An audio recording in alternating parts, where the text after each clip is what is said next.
Enthusiasts these French people are. And yet he also was French. I think the poor man would have done better to stay at home. Instead of enjoying the journey, he was always grumbling. Nothing pleased him, neither cities, hotels, people, nor anything else. My father, whose disposition was the exact opposite, was quite content, no matter what happened, and tried to cheer our friend, offering him his place in the carriage or elsewhere, and with his wonted goodness encouraging him to look at the bright side of things. But nothing could cheer him.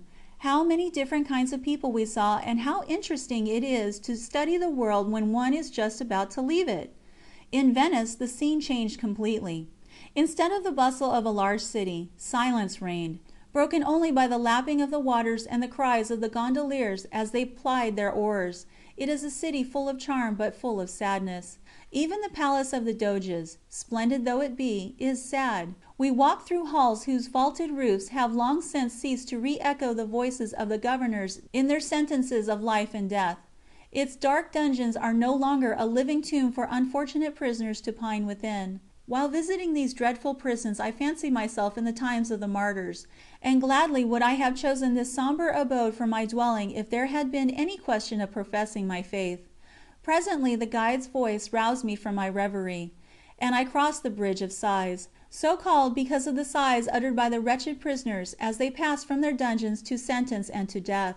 After leaving Venice we visited Padua, and there venerated the relic of St. Anthony's tongue, then Bologna, where St. Catherine's body rests. Her face still bears the impress of the kiss bestowed on her by the infant Jesus. I was indeed happy when on the way to Loreto. Our Lady had chosen an ideal spot in which to place her holy house. Everything is poor, simple and primitive. The women still wear the graceful dress of the country, and have not, as in the large towns, adopted the modern Paris fashions. I found Loreto enchanting, and what shall I say of the holy house? I was overwhelmed with emotion when I realized that I was under the very roof that had sheltered the Holy Family. I gazed on the same walls Our Lord had looked on. I trod the ground once moistened with the sweat of St. Joseph's toil, and saw the little chamber of the Annunciation, where the Blessed Virgin Mary held Jesus in her arms after she had borne him there in her virginal womb. I even put my rosary into the little porringer used by the Divine Child. How sweet those memories! But our greatest joy was to receive Jesus in His own house, and thus become His living temple in the very place which He had honoured by His Divine Presence. According to Roman custom the Blessed Sacrament is reserved at one altar in each church, and there only is it given to the faithful. At Loreto this altar was in the Basilica, which is built round the Holy House, enclosing it as a precious stone might be enclosed in a casket of white marble. The exterior mattered little to us.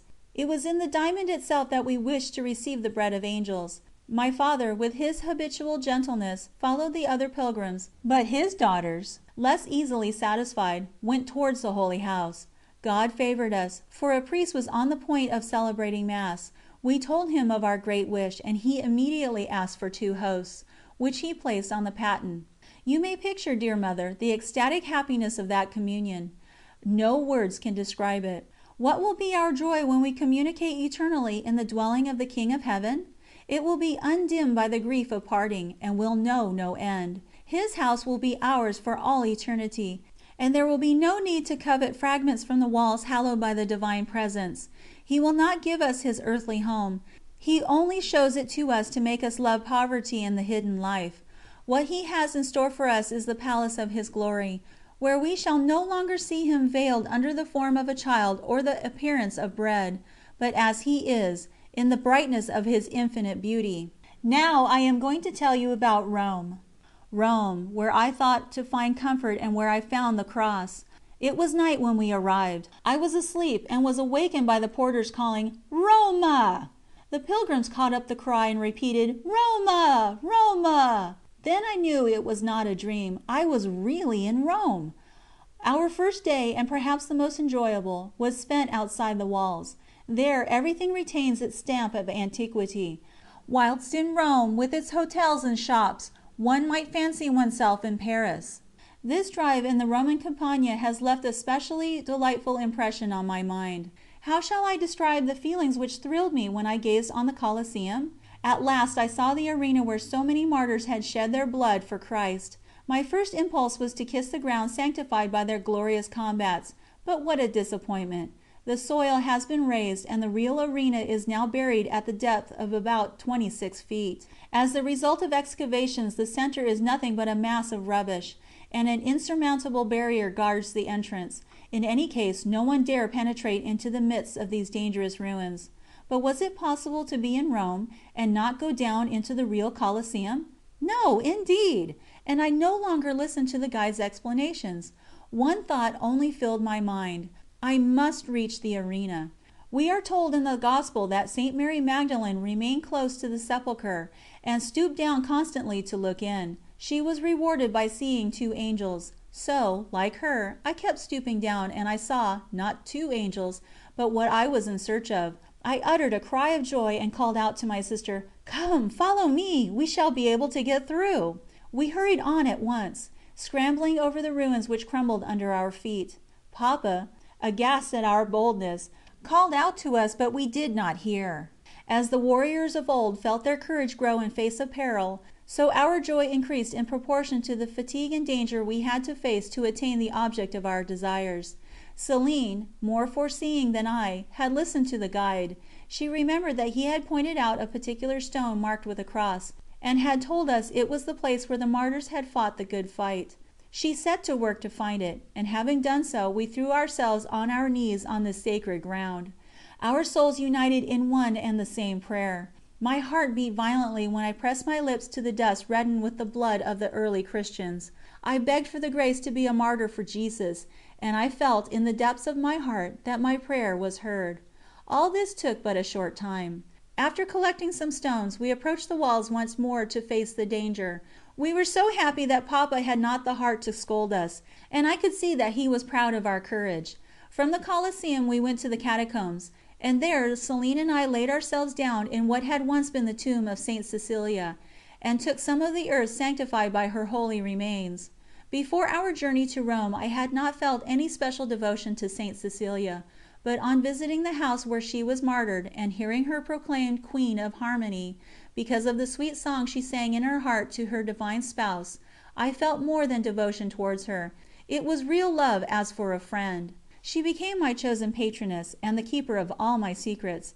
Her abandonment to God and her boundless confidence delighted me beyond measure.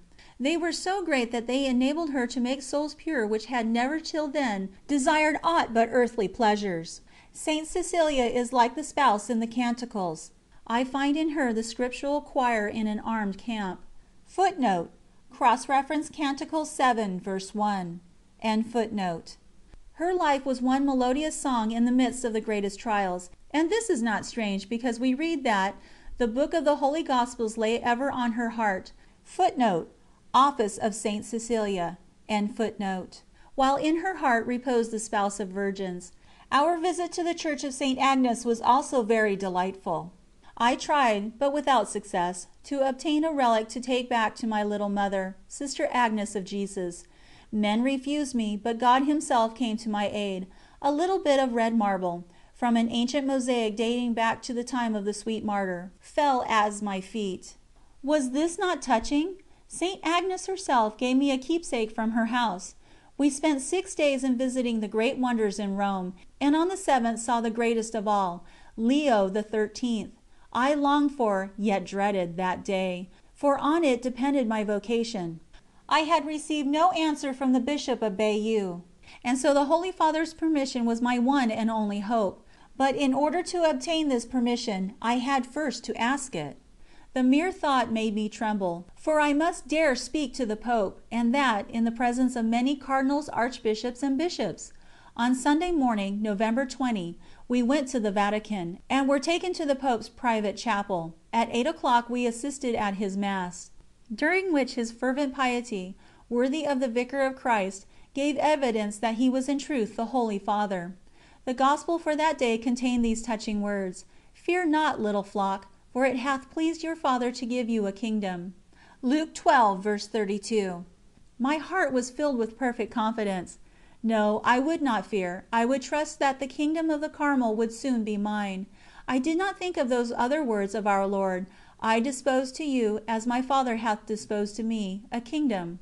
Luke 22:14.